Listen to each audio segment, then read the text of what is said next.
places that people since Google's one of the first places that people go to when they're looking for literally anything, we figured that this would be a good place to start to get some information on where survivors first seek help.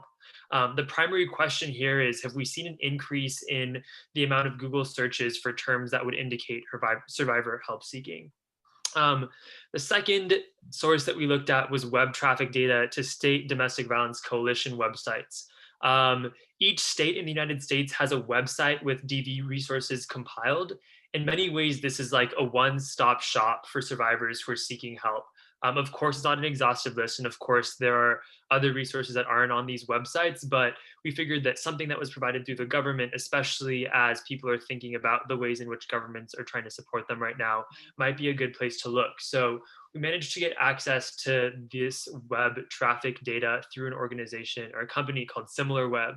And our main question was trying to analyze how this data has changed in the pre-pandemic period compared to the post-pandemic period, and also compared to last year for 2019.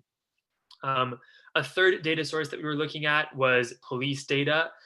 It is the most robust data source that we had access to, the most robust quantitative data source that we had access to.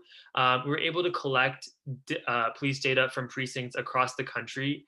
And we figured that this was important, especially because police are often on the front lines of domestic violence response. They serve as the gatekeepers to other really vital resources. And so many survivors end up reaching out to their local police departments when experiencing domestic violence. Though we recognize very understandably that there's a lot of underreporting with regards to who contacts police. And fourth and finally, we were looking at qualitative interviews. We turned to qualitative data primarily because we realized that we didn't have an idea of exactly what was going on the ground. We had all of this data, but there was no way of really explaining it. And so we wanted to turn to the people that were working directly with survivors to give us an idea of exactly what was going on. So those are the main four data sources that we looked at in terms of our analysis. So I guess we'll start now with the three quantitative data sources that we were looking at, and I'll share some of our findings with you guys.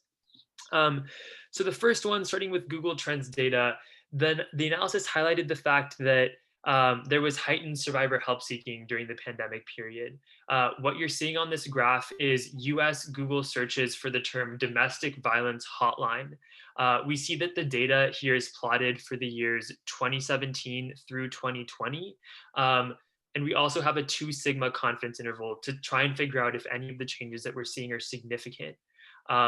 Ultimately, what we see is that the graph reveals that just around the lockdown period, around March 21st, we're seeing a significant increase in searches for this term. And that's something that, if you look at the blue line there, kind of remains above the 2 sigma confidence interval, or the 1 sigma confidence interval, for a lot of this sort of post-pandemic period. So this is important for us to know. It gives us an idea of the fact that people in their homes, when they're starting to look for help, are actually reaching out more than they were prior, and more than they were in previous years around the same time. This is ultimately a really suggestive analysis because there are some issues with the way that Google Trends presents its data. One of the things that we realized really quickly is that Google Trends only gives you a score between 0 and 100. It's a relative search volume rather than an absolute number. And that made comparison across regions and across search terms really challenging. So this is unfortunately where we ended up having to stop with the Google Trends analysis. And on that, I want to give a shout out to Myra, who is in the audience listening, who ended up leading a lot of this work. So moving on to the web traffic analysis.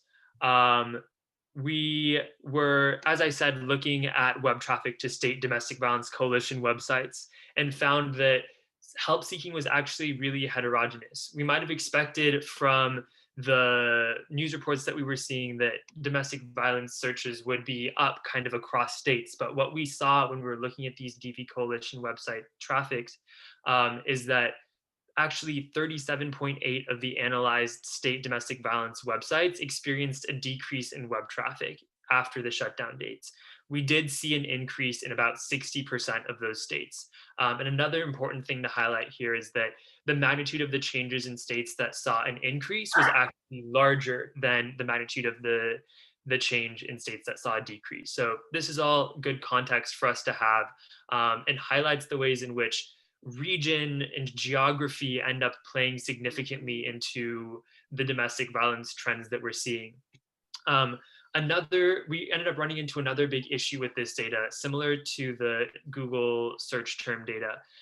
The issue here was that because all of this data was being provided to us through a company called SimilarWeb, the way that they actually calculated these numbers was a prediction rather than an absolute number. And so we were seeing a lot of missingness in our data, a lot of predictions of zeros. And so it made us kind of second guess the data that we had access to. And so we also decided to take a little bit of a stop on this data, and move towards the police data that we figured was probably going to be more robust.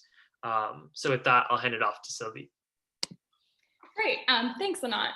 So yeah, we thought that we would do a little bit of a deep delve today into the police data, for one, because of the reasons Anat mentioned, the flaws with our other data sources, but also because we think that this is a really sort of a new and exciting way to collect real-time data on domestic violence, that we're not seeing a lot of, at least public health journals making use of how readily available it is in comparison with a lot of surveys on domestic violence, for example, which only come out every few years or so.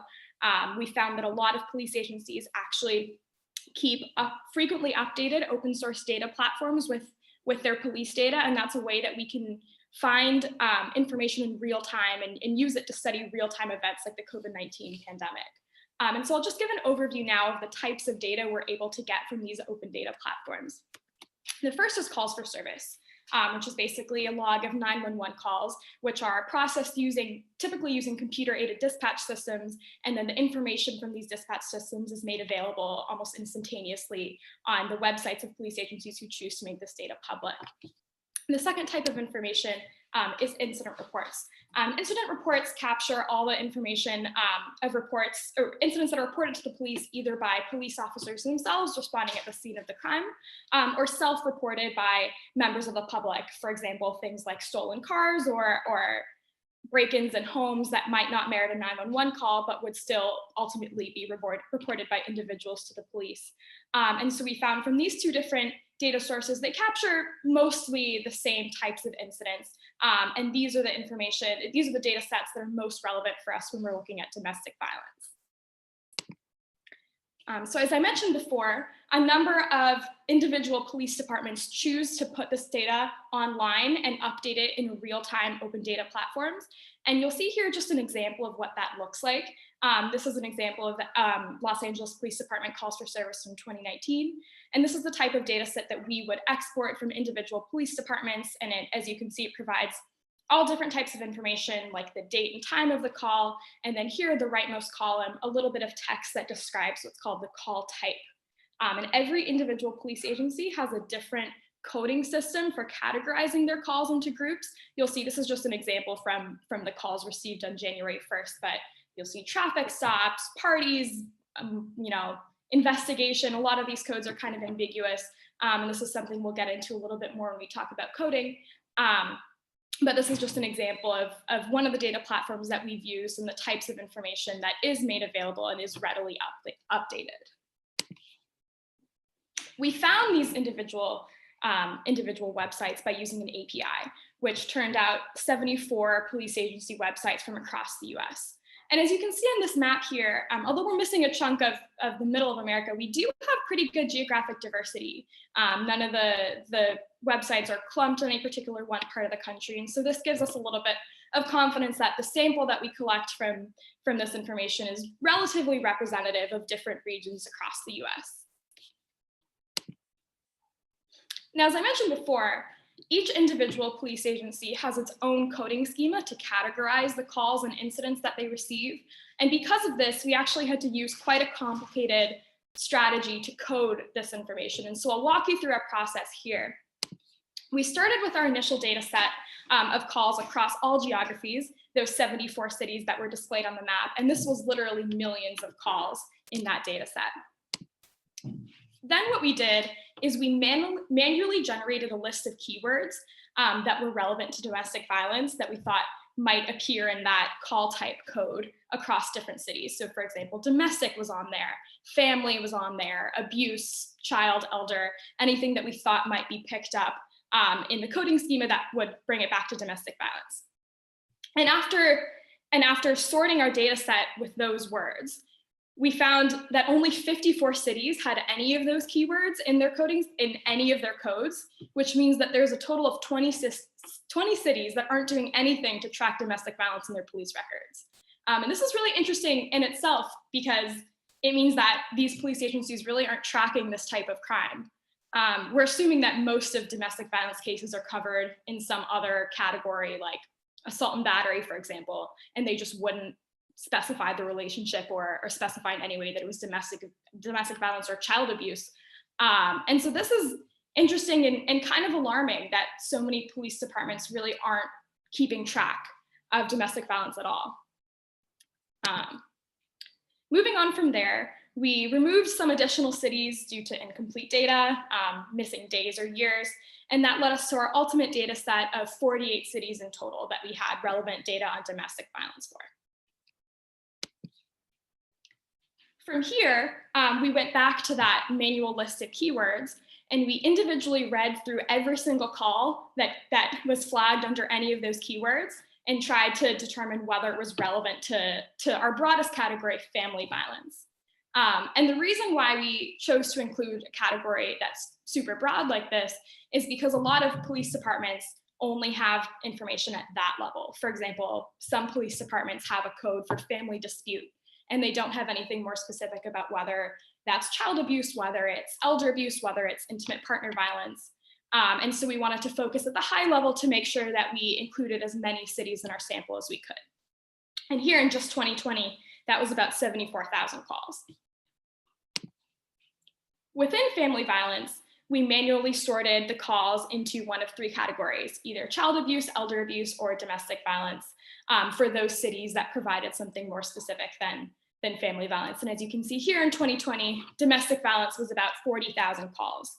And while most police departments didn't specify whether this is intimate partner violence or some other type of violence that takes place between two adult family members, we think this category, it's safe to say that it's sort of any violence that takes place in the home that doesn't fall under the bucket of child abuse or elder abuse, which are usually specified separately.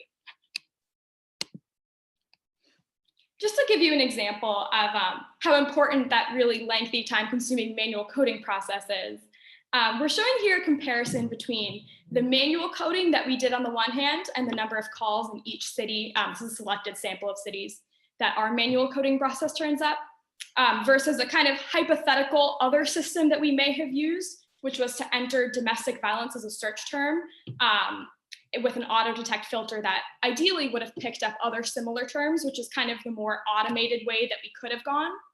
And as you'll see here, for some cities like Boston and Phoenix, for example, the domestic violence auto detect filter would have been completely fine.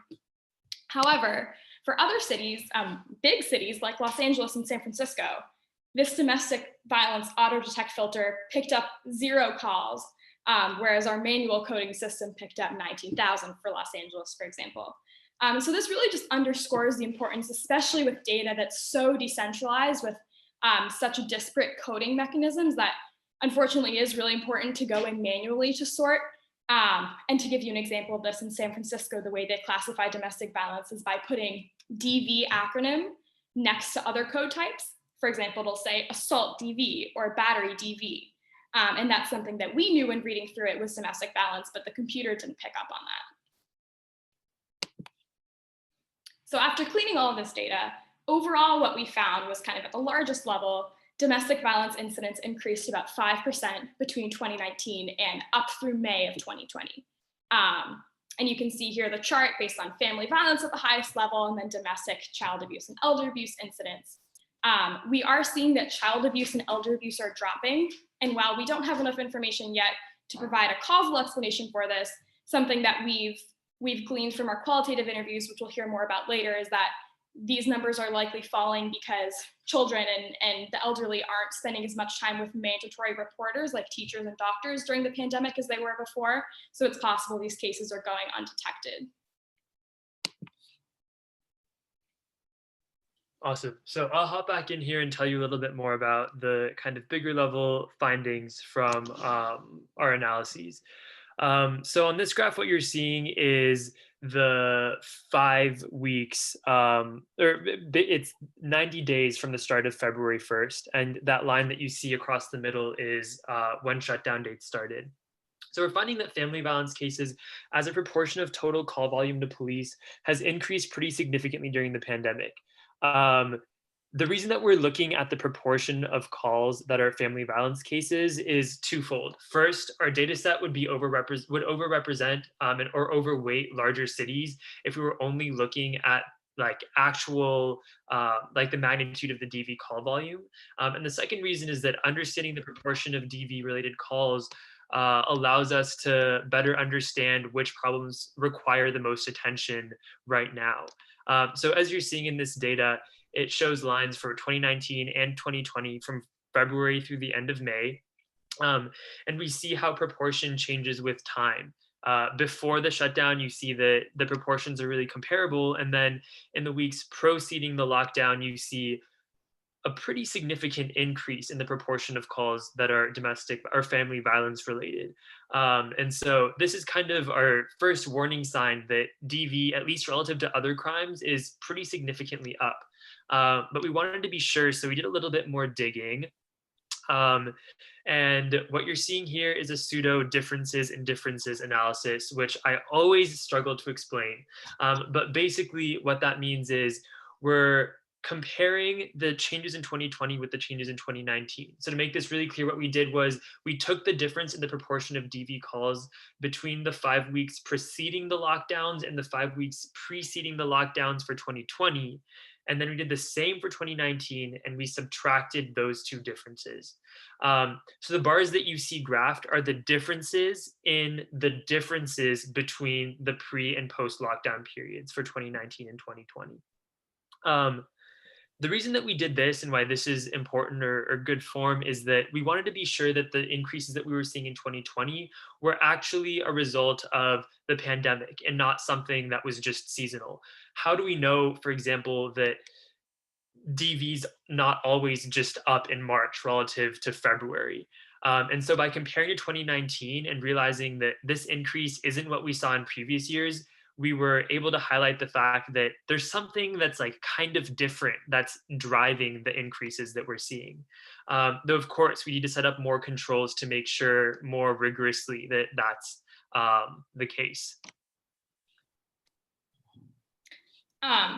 Great, thanks Anand for explaining that. Always definitely a really tricky one to explain. Now for some limitations to this approach.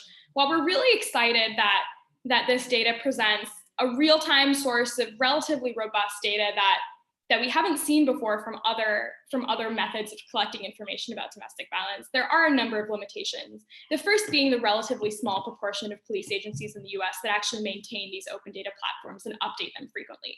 Although we were able to identify 74 cities, there's tens of thousands of police agencies in the US, and so it's definitely a very small proportion of police data that's out there is readily available online. The second, as I mentioned when we were talking about coding, is that these data labels are very inconsistent across locations, which makes it really hard to compare data from two different cities when you don't know necessarily that you're comparing apples with apples. They also often lack nuance. For example, the category, the cities that have the category family violence, it's really hard to tease out whether that's child abuse or whether it's intimate partner violence. And of course, that nuance is really important when you're studying an issue like this. The third limitation is that real-time data is kind of necessarily published without strict quality control measures. For example, if a 911 dispatcher is talking on the phone with someone and the situation really seems like it's domestic violence, and so that's what they code into their computer, into their dispatch system, and then the police officer arrives on the scene and discovers that it's not domestic violence at all, that change might not necessarily be reflected in the active 911 call log that's published instantaneously. And so there's definitely room for errors like that. The FBI actually does maintain a uniform crime reporting system that standardizes things, and they do robust quality control checks. However, it takes about 1 to 2 years for them to release that data, precisely because the quality control takes so much time. And so there's this kind of necessary trade-off between the really cool part of this data, which is that it's updated time and can be used instantaneously, and the fact that that kind of is not subject to all of these rigorous quality control measures that take a lot of time to go through. And lastly, and I think most importantly, although unfortunately we don't have a ton of time to sort of thoroughly discuss this problem here today, not all cases of domestic violence are reported to the police. Actually, a number of studies put this figure around 50% of all cases are reported to the police. And so it's really hard for us to know when we're studying trends in police reports, whether these are trends more so in survivors' willingness to engage with police rather than trends in domestic violence itself. And that's definitely especially salient for cases where the survivor or the perpetrator is a person of color.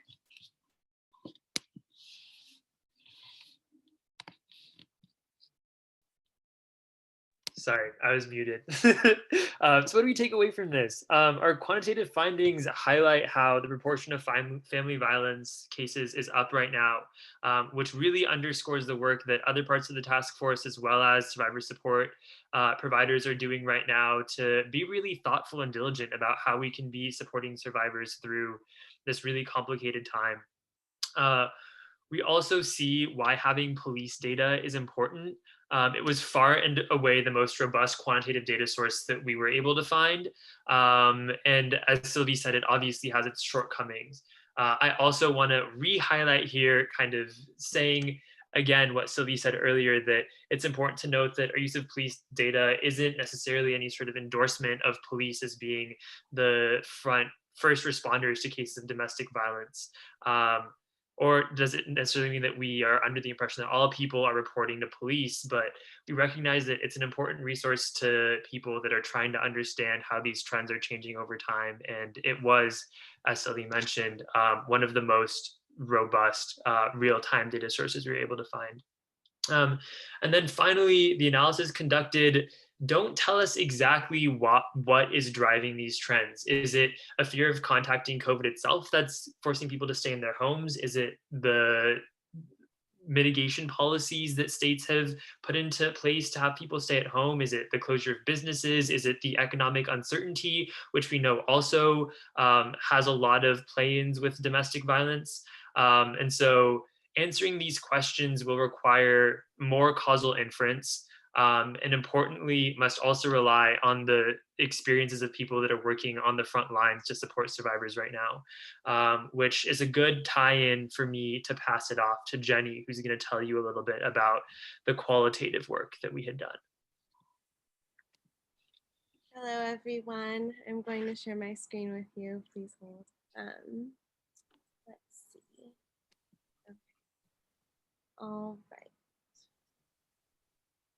Okay, everyone can see it now. Is that right? All good? Okay. All right. So I'm Jenny Lee. I'm presenting the work that we'll be doing. We've been doing on the qualitative team, and these are the other folks in the team who have been doing these interviews. We've all been busily speaking to various service providers who work with survivors directly. So Anat and Sylvia have just given us some really great insight into what quantitative data can tell us about trends in domestic violence during the pandemic. However, while quantitative research helps us to identify these trends on a large scale, qualitative research, as has been mentioned, can help to answer questions about why we're observing the trends that we are. When we identify trends of increased or decreased reports of domestic violence, we don't want to simply assume that this is because there is an increase or decrease in domestic violence cases overall. There's potentially a lot of things going on. And often the story is more complicated than that. So this is exactly what our team has been trying to better understand. And so in order to gain insight into these trends, we have conducted to date about 30 interviews with staff from domestic violence agencies across the country. This includes hotlines, shelters, other kinds of agencies as well, in cities both big and small, in all states across the country. And we asked a variety of questions in our interviews, but the ones that I would say are pretty critical for understanding this analysis are these three. So have you seen increased or decreased reports of domestic violence during this time, and what might be driving this trend? What factors have you seen that influence the ability of a person to reach out for help during this time? And when people reach out to you, what are the situations that they're experiencing? Is this different from what the situations were like before? And what could be motivating these differences if you do see them? And so after going through these interviews, we've been doing the process of coding them to identify common themes and then interpret them as a group together. So first, let's ensure that the trends that we've seen in the other data sets that we described actually align with what service providers are seeing. And importantly, I think service providers can be working with a very different group of clients than the clients who reach out to police. Oftentimes, the service providers we've been speaking with work with people who are multiply marginalized among various identities, including race, sexual orientation, income, and oftentimes these are not the people who want to be reaching out to police for fear of violence. So this is an important thing to keep in mind. So for the majority of people who we've spoke with so far, what they have described is a trend that is a drop in calls immediately following shelter-in-place orders. And calls could also be texts or other forms of contact. The majority of these agencies do run some sort of 24-hour hotline. And so that's why I generally say calls here.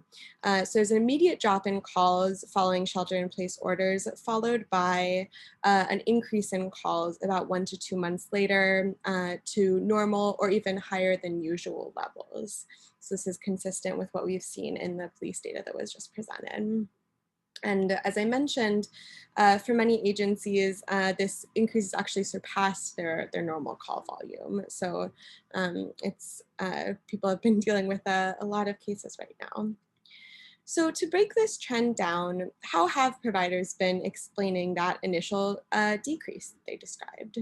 Again, this is why qualitative data can be so valuable, because we wouldn't simply want to look at this trend and say, okay, well, domestic violence decreased during the first few weeks of the pandemic because people weren't reaching out. So that's how we explain that, because that does not seem to be what's going on. Essentially, all of our interviewees have said that survivors are not reaching out because of safety concerns. And this may be pretty intuitive for you all. Because of shelter-in-place orders, survivors are stuck at home with their abusers 24/7. And they have fewer opportunities to reach out than they normally would. Perhaps someone is usually working and might reach out to a provider while they're at work. And this person may be either stuck at home or lost their job. And oftentimes people's abusers might have also lost their jobs. So everyone is at home together and people have to create opportunities to reach out. Another major factor that was of concern to many of the people we spoke with was a level of miscommunication about what services were and were not open during the first couple of weeks of the pandemic. So though many of these agencies did shift to doing work from home, the agencies that we spoke with did all maintain their operations during the pandemic to some extent. However, because so many businesses and services were closed, some survivors did assume that shelters, hotlines, and other agencies were also closed. And many of the people we spoke with reported having to do a big social media push or get creative with different forms of outreach in order to convey to people that no, they are still open, they are still there for support. Additionally, survivors are dealing with competing priorities that made it difficult to prioritize reaching out for help, particularly because of the economic toll of the pandemic. Many survivors were simply not in a place where they're economically stable enough to leave an abusive environment. It requires a lot of resources to be able to be ready to go and start a separate life, and most people during this time are especially lacking in those resources. Additionally, those with children are dealing with the demands of childcare and the concern that they won't be able to keep their children safe if they were to leave. There are also limitations in shelters being able to take new people in, and while in the past they might have been able to put multiple families in one room together, it's been much harder to be able to have space for everyone because they're trying to keep families safe while respecting social distancing. And finally, there's kind of this point about basic survival and how priorities kind of fill out when people are in a really intense state like this. Many of the people that we interviewed simply said that people became more worried about their basic survival needs, like food and shelter. And so leaving a violent environment, despite being a horrible and oftentimes life-threatening thing, did become comparatively less important. And so that I think really underscores the severity of some of the situations people are dealing with socioeconomically as well. And finally, because of some of the protests around police violence and racial injustice over the past summer, providers reported that survivors were even less likely to reach out to law enforcement, which is interesting to consider in light of the police data. For some of these agencies, law enforcement are a major source of referrals. And so if survivors are reaching out less often, then they might not be getting referrals from those sources. And as mentioned, this is similar with mandatory reporters, such as folks in schools who might also be reaching out. But in general, the survivors who tend to come to the agencies that we've spoken with tend to distrust law enforcement, particularly because, as I mentioned, survivors are disproportionately people of color, lower income, and undocumented or underdocumented, among other marginalized identities.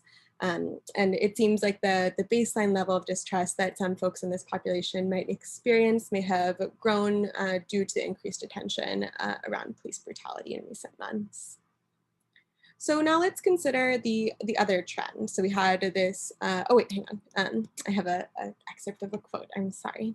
So I wanted to incorporate, a direct quote from one of the people we spoke to really illustrate kind of what people are experiencing. So this is one provider who is working in a small town in California.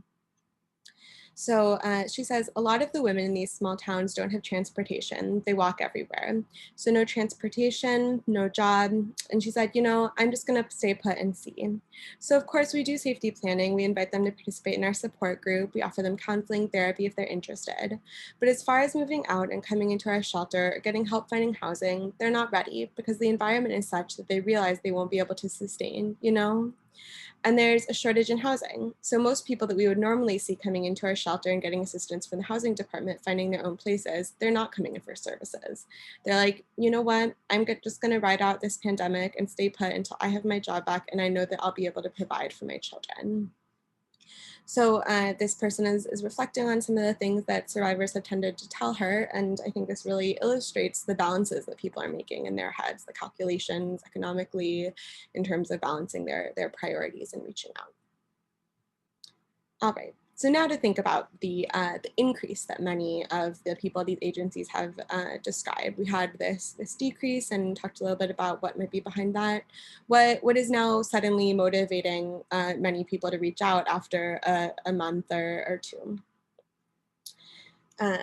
So some of the specific reasons that providers have given have been an accelerated cycle of violence. So for many survivors, the stress of the pandemic and the fact that they're constantly with their abusers led to an accelerated cycle of violence. And the cycle of violence, as you may know, describes a pattern of escalation and de-escalation of violence that many people who experience DV and IPV go through with their partners.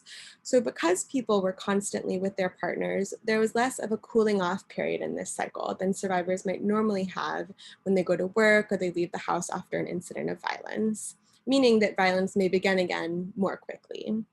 Additionally, because of the stress of the pandemic on both survivors and abusers were perhaps more likely to initiate violence after some cooling off period. As we know, violence is very much about establishing power and control.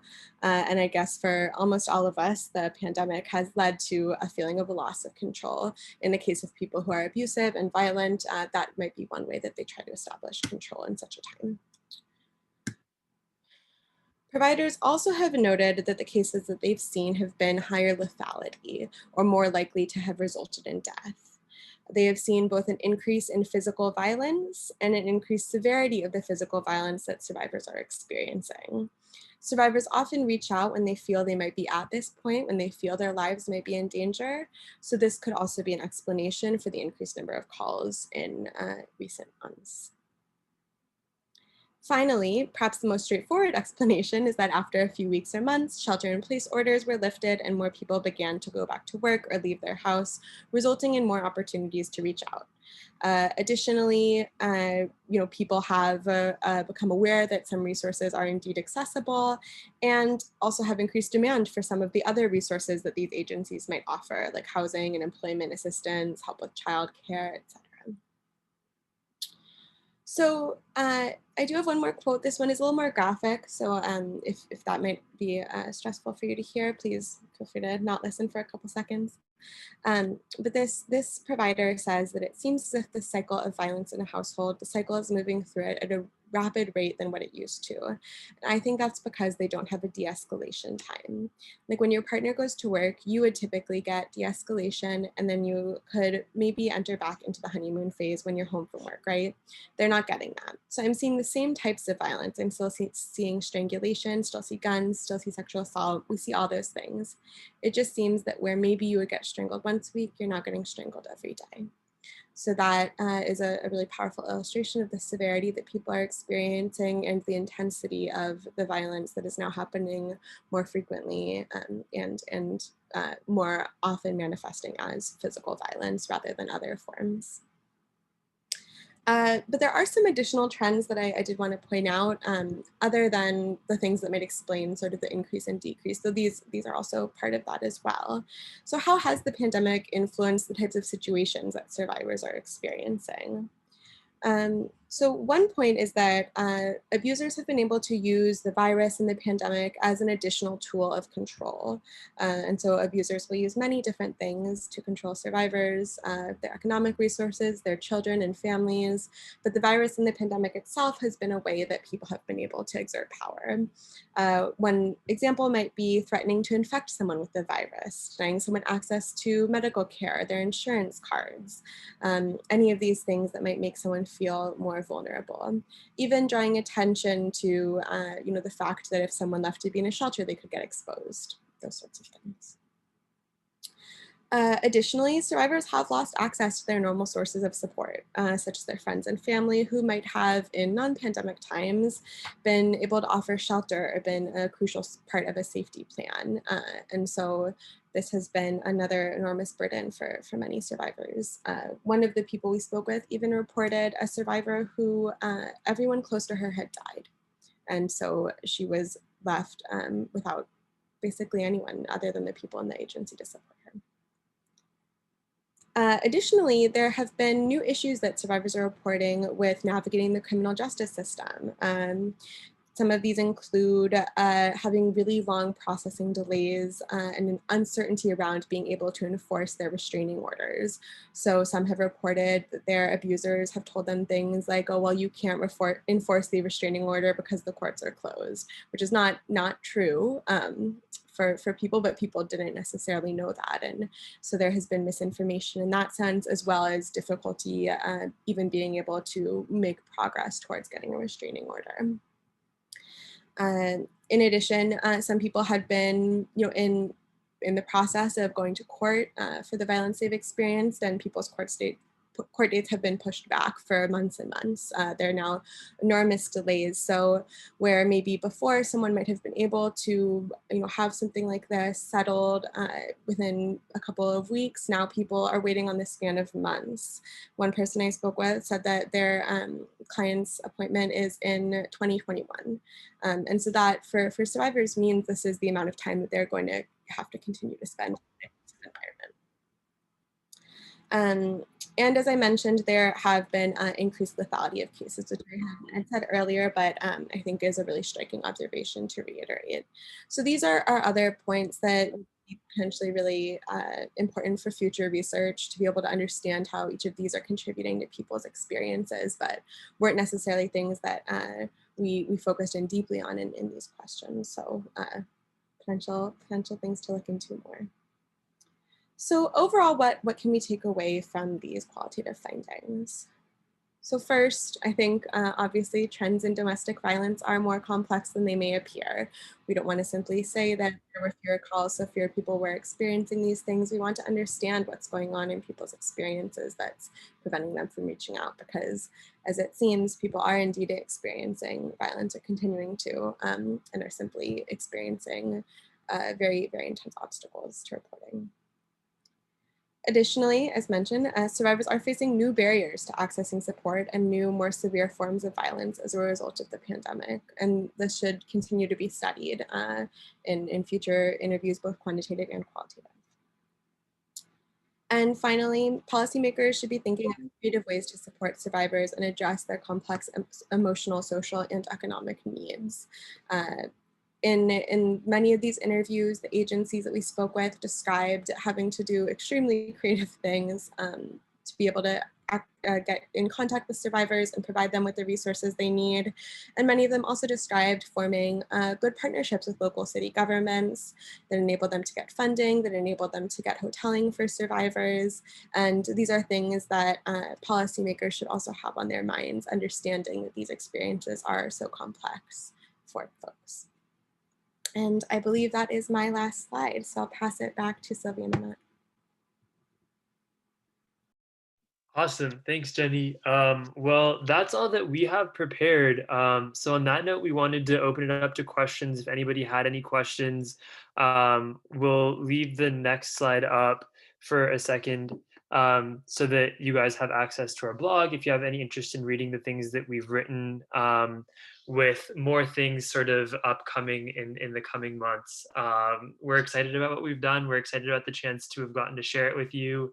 And yeah, with that, we'll open up to questions. I'm seeing there's a question in the chat now about segmentation and different direction of crime influences. This is a really, really interesting question. And unfortunately, that's another limitation of at least the police data set that we discussed today, in that it's all anonymized data and it doesn't really go into depth about whether people cohabitate or even in many cases, as I mentioned before, what the relationship even is. So that's something that I'm sure that the surveys that I mentioned, there are some national surveys on domestic violence that are conducted every few years. They definitely get at those types of questions. However, unfortunately, 2020 survey data collection, in the case of a lot of surveys, isn't happening at all. In the case of others, it's been slower for obvious reasons with the pandemic. And so it's kind of hard for us to have large data sets that provide that type of information. I'm not sure if there's anything I missed, or if not, there's anything you wanted to add in with that one. I wish we had the information to answer those questions. It'd be really interesting to see.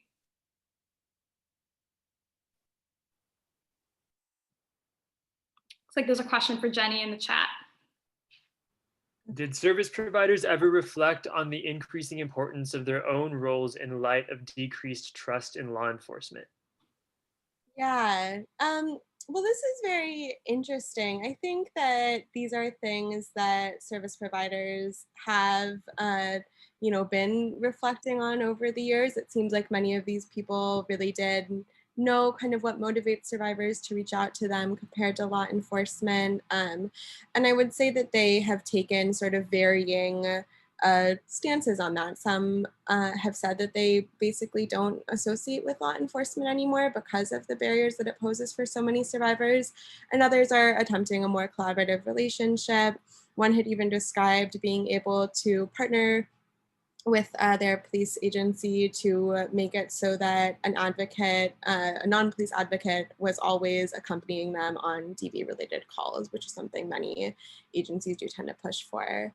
But there has been at times increasing coverage of times when there's been a tense relationship between DV providers and law enforcement, and at times people were very careful around kind of sharing this with us, and saying that they didn't want their names to be associated with these things. So this is a sensitive balance, I would say, for folks that they have been aware of for a while.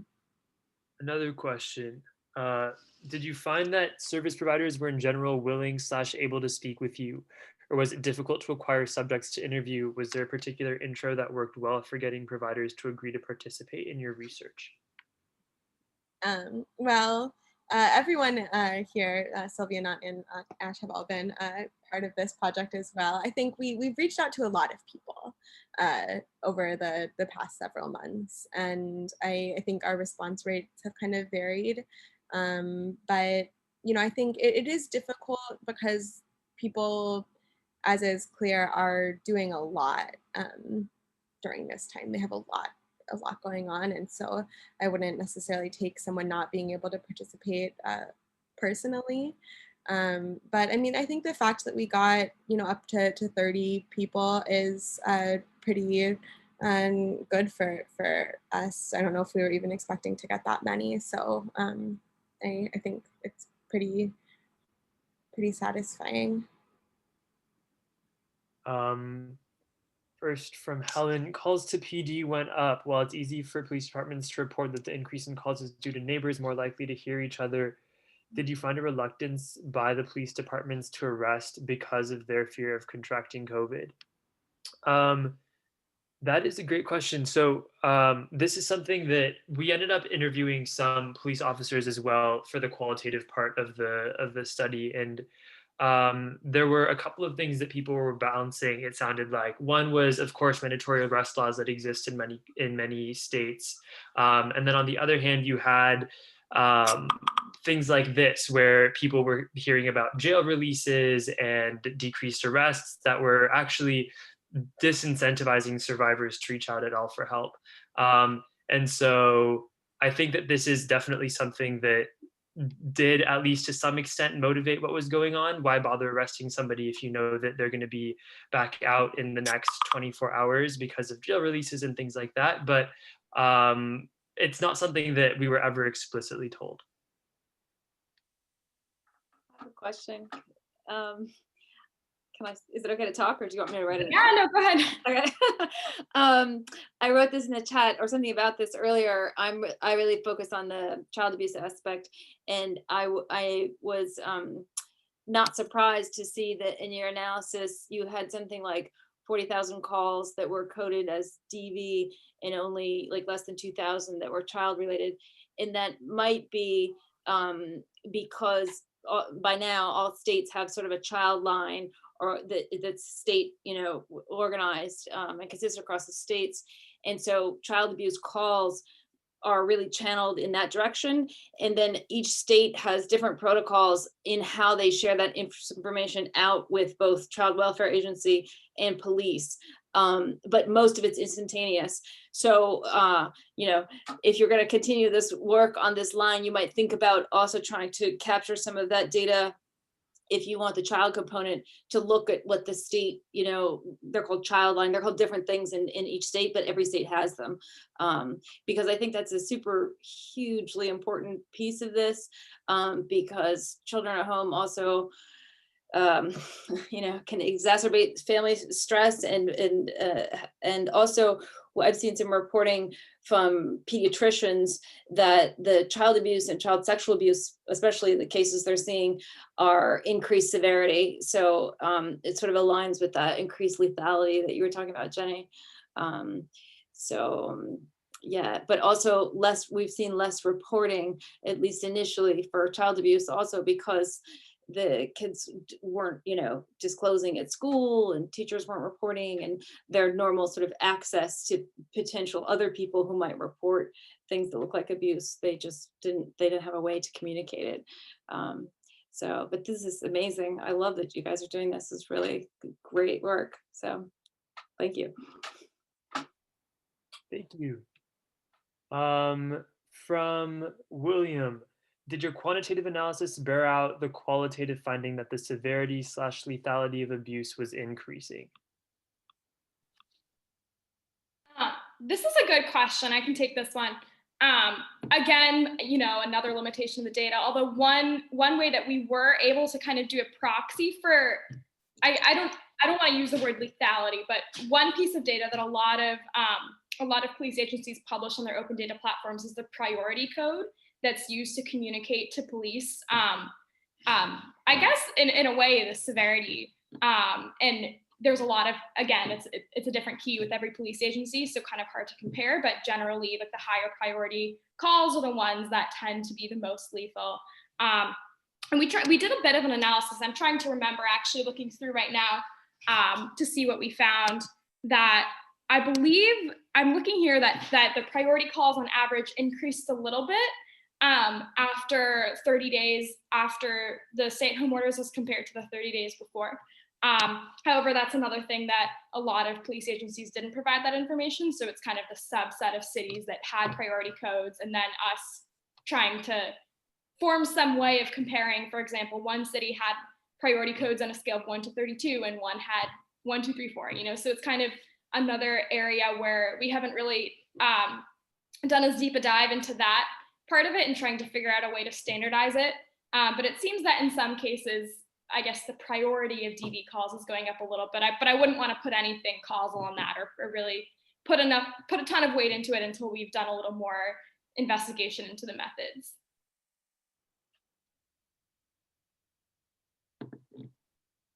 One about for folks who have talked to service providers, and y'all feel free to add anything, thank you.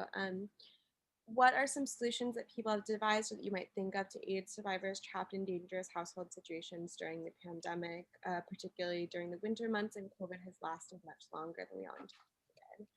And so Lita, who has done a number of interviews, gave a great response saying it is true many survivors have created a chat feature on their website or a text platform to be able to reach out, to help people reach out. It is very difficult to make a phone call because it makes noise. And so if you're texting, it's much more subtle. Yeah, it was really amazing how many agencies were able to create an online platform, though this does involve substantial resources. I would say other things that I heard about are similar to those sorts of lines. I recently heard of someone talking about how a survivor had reached out to a friend for help while playing Words with Friends because their abuser didn't check their Words with Friends game, but did check, their text messages. Other things that survivors specifically have been doing have been, like going into the bathroom and taking a shower and making a call while the shower is running. I've heard that narrative a couple of times. And so those are the things that survivors have been doing. I think that for agencies, I've heard about the chat and text platforms, also sometimes sending phones to survivors if they don't have them. Technology has been a barrier for people because not everyone has things like internet or reliable phone service at home. Do you all, anyone else have things that you've heard that you might want to add here?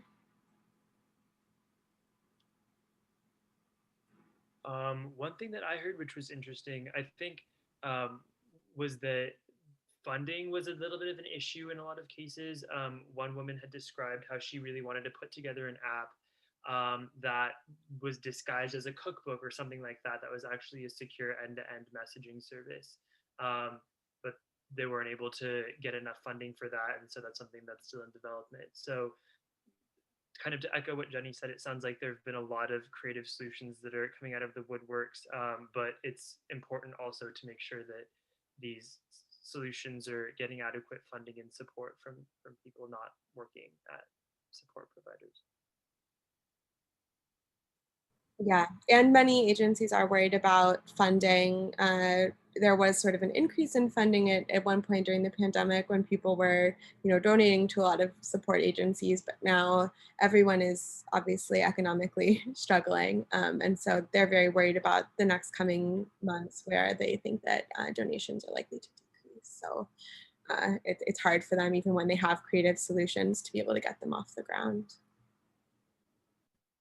I think funding also plays a role for the sort of tension or dynamic that we're seeing between what's happening with police and the awareness around police brutality and the DV agencies, because both of them get funding through the county commissioners, and in most regions, the police are much more heavily funded than the DV centers, and we've seen some of the in some areas where the DV centers have really sort of taken a more vocal or outspoken stand against police brutality or put up Black Lives Matter signs or something, they've gotten a lot of pushback from the police departments.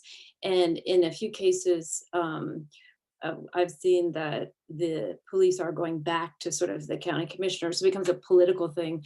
And then there's pressure downward to stop, decrease funding or withhold funding to the DV centers.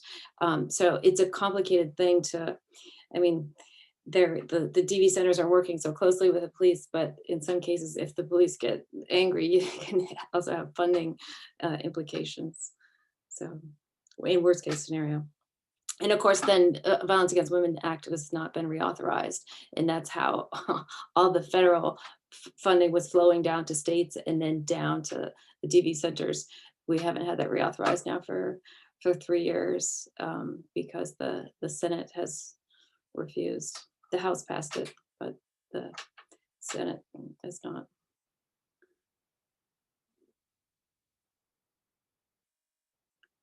That's very interesting. I think we have some people on the task force. They're actually planning to do a project looking into the intersection of domestic violence organizations that have expressed vocal support for Black Lives Matter and exactly what you were talking about, kind of the pushback, given that a lot of these agencies work really closely with the police. Yeah, definitely something very, very devastating and interesting to do more research into. Yeah.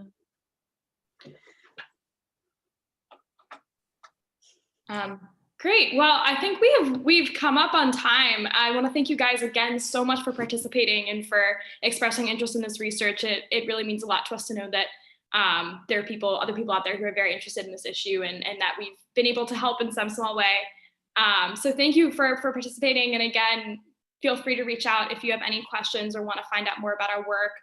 Everything can be found on our website.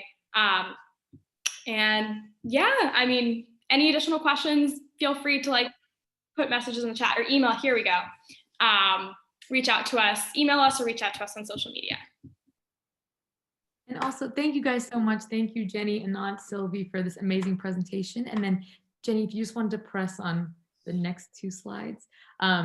Yeah, we have 2 more events coming up. So please come to our moderated discussion tomorrow. And then on Friday, we have Dr. Ruth Glenn from the NCADV who actually spoke at the DNC. So really excited to have her at 5 p.m. Eastern. So please come and join us. Thank you so much, everyone. And please feel free to ask us any questions.